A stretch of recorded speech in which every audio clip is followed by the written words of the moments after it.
Donc, il est une obligation pour que vous soyez, en fait, vous soyez là pour orienter les gens, donner l'importance à la nature, parce que c'est vous qui avez cette responsabilité de protéger la nature.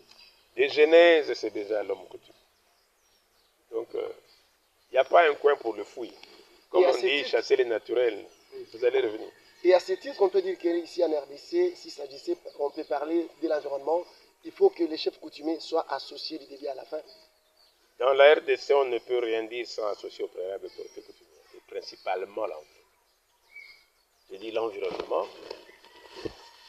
En fait, pour l'image, c'est vrai, on peut aller planter sa graine, comme on dit, sa sève dans son épouse.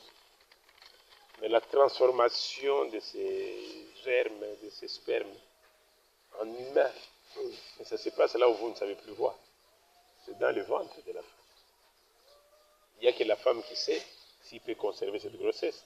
Il n'y a que la femme qui sait comment il doit marcher. Et donc la femme, à ce moment-là, on l'accompagne. On ne fait rien sans elle, on l'accompagne. Parce que vous tenez à ce que cet enfant qui va naître soit protégé.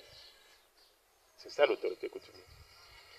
Et les peuples autochtones sont souvent qualifiés de gardiens de la nature, sur lequel le fondement repose cette légitimité. Quand on veut parler peuple autochtone, il faut souvent expliciter. Dans l'indépendance du Congo, dans cette restitution, on vous dit que le Congo est composé des ethnies et des tribus. Et donc, on identifie ces ethnies et tribus par rapport à leur terre.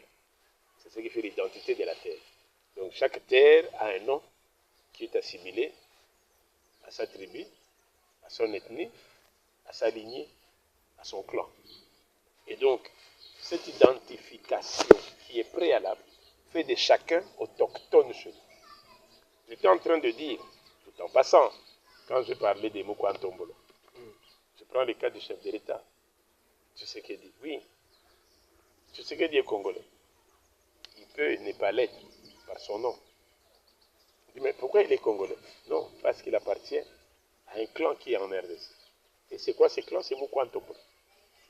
Et donc quand on suit Mukwantombolo, on va aller tomber dans Kabeya Kamanga, dans la localité de Mupompa, on me dit, voici cette terre qui s'appelle Mukwantombolo. Mais quand on fait la cartographie des terres, quand on fait même la révision des textes de loi foncière, on ne mentionne pas que l'identité des terres est clanique. Parce qu'on craint toujours, non, mais vous allez donner des ailes au chef coutumier, vous n'avez pas le choix. Il n'y a pas donné des ailes, il y a sécurisé l'entité, il y a sécurisé ce qui se passe. La culture, l'environnement. Et donc, l'autorité coutumière qui est le socle, qui est les populations autochtones. Et ici, vous voulez plutôt faire référence au peuple autochtone pygmée.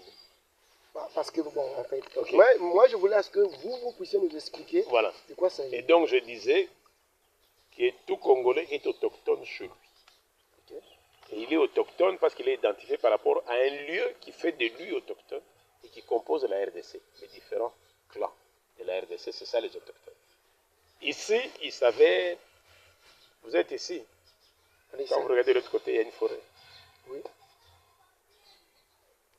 On dit, mais qui est là? Comment conserver cette forêt? Si Sa Majesté a pu conserver cette forêt, comment faire que cette conservation soit durable? De la même manière, on a la forêt de Mayombe, la grande forêt de Mayombe qui a presque disparu. On vous dit, mais c'est quelle population? Ah, c'est les Yombe.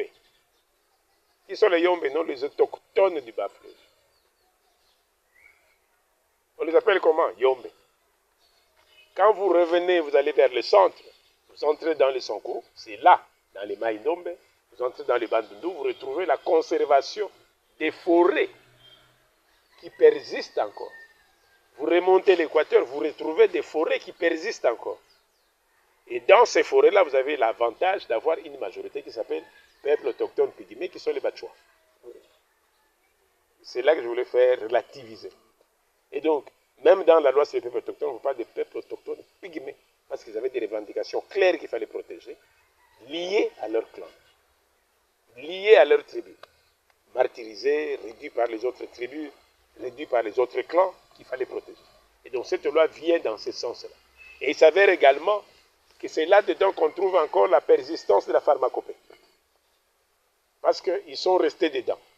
Et donc il y a encore cette pharmacie congolaise, traditionnelle, qui persiste et qu'il faut protéger pour ne pas que ça soit dilapidé. Et donc c'est ça la vision. Et donc en termes de l'environnement, nous retrouvons la majorité des espaces forêts qui sont encore entre les mains des peuples autochtones en majorité, dites Bachwa, Pygmée. Et donc la politique de la conservation, c'est l'ensemble de la